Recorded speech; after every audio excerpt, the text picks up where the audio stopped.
cuando tenemos un proceso de elecciones que ha sido tachado de corrupción, tachado de fraude por parte de las fuerzas de oposición, un proceso de elección que deja también en entredicho la actuación del mismo Consejo Nacional Electoral, empezando por su presidente y los vocales.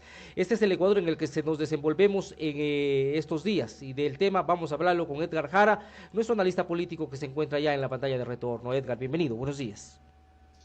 Buenos días, Carlos. Gracias por la oportunidad. A todos mis hermanos lojanos, un fuerte abrazo y siempre con mi cafecito lojano festejando en la mañana, porque hay que salir a festejar el día. Si nos ponemos a pensar lo que está pasando diario, nos vamos a morir de depresión, porque el país está viviendo momentos muy críticos. Escuchaba con atención lo que el presidente Moreno mencionó en ese comunicado que hizo a la ciudadanía. Y ¿saben qué? Lo triste de todo esto es que le creo al presidente. Pero no solo que le creo al presidente, sino la pregunta va, presidente, y durante 6 años que usted fue el vicepresidente de la República, el segundo en mando, uno de los hombres de mayor confianza del expresidente Correa, ¿usted por qué no habló?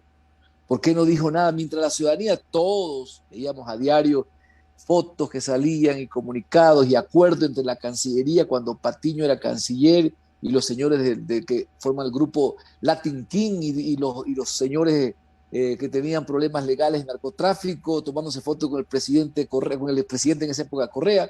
En esa época él era el vicepresidente de la República.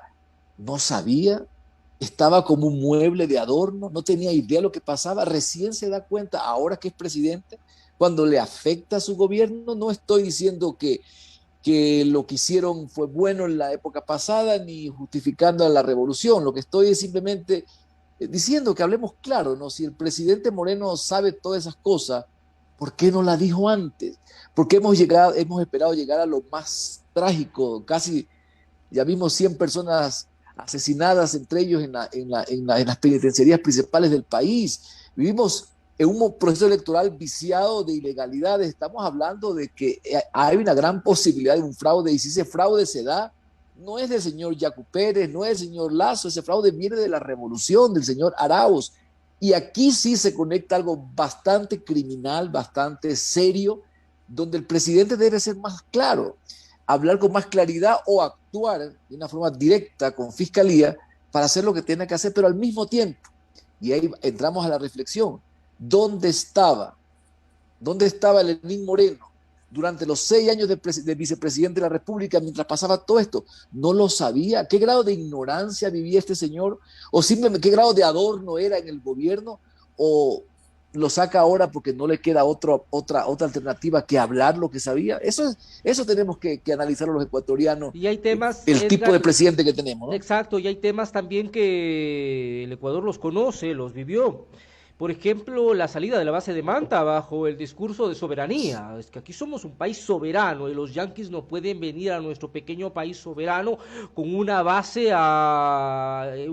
de control de narcotráfico, por cierto, a ofender nuestra soberanía. Bajo el discurso de soberanía se quitó la base de Manta. Lo dice Lenín Moreno, pero Lenín Moreno, cuando eso pasó, fue parte del gobierno precisamente. Entonces le pregunto, ¿hay temor en el presidente? ¿Hay temor en la cúpula presidencial?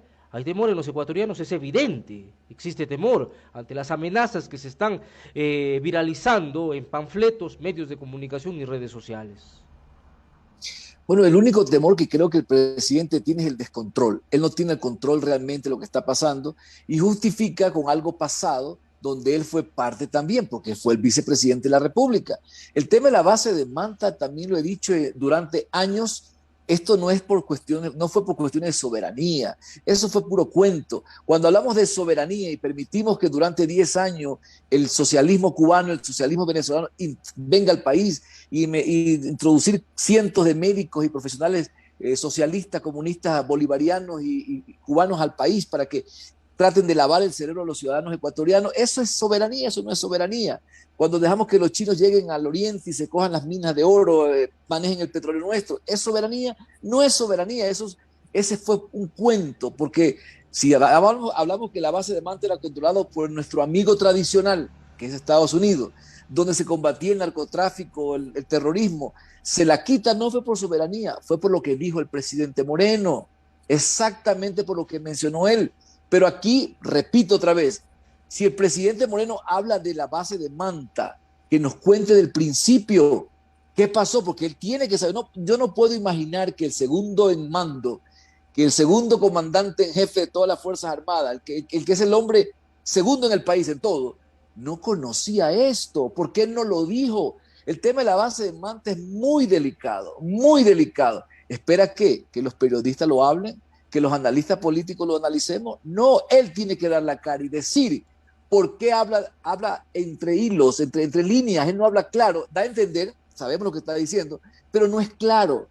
Si él habla de que sobre la base de Manta, eso fue cuando él fue vicepresidente de la Claro. República, que nos dé los mayores detalles, que nos diga que Ahora, fue a habla pura también fiscalía. el presidente Moreno, habla también de que existiría esta conmoción social como una estrategia política. ¿Cree usted de que incendiar el país ante la conmoción que se vivió, ante los hechos de violencia nunca antes registrados al interno de las cárceles del país, sea una campaña también de miedo en la ciudadanía? Estamos ya olvidándonos hasta del COVID, nos hemos olvidado de las denuncias de Yacu Pérez, nos hemos olvidado del conflicto interno que se vive en el tema de elecciones y estamos concentrándonos en el nerviosismo que se está generando a través de redes sociales con toda esta ola de especulación inclusive y amenazas que existiría en contra de la ciudadanía hacia afuera de los centros carcelarios.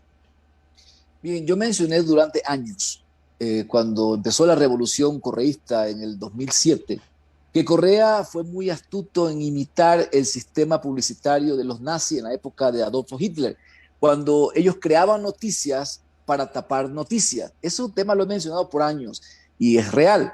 Ahora, si el presidente habla de esto, es muy posible que sea esto elaborado para tapar lo que está pasando. Estamos hablando de algo serio, un fraude electoral manejado por un grupo político que tiene un poder económico inmenso, que gobernó durante 10 años.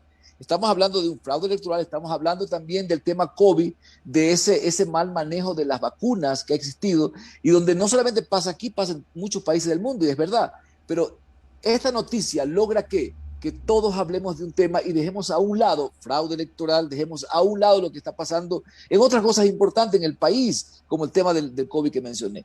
Puede ser porque los revolucionarios y el señor Moreno también es un revolucionario que se reencauchó ahora en otra línea, pero ha sido revolucionario toda su vida. El Correato lo puso a él como presidente de la República después de un fraude electoral. Así que ellos saben de que hay que crear noticias para tapar noticias.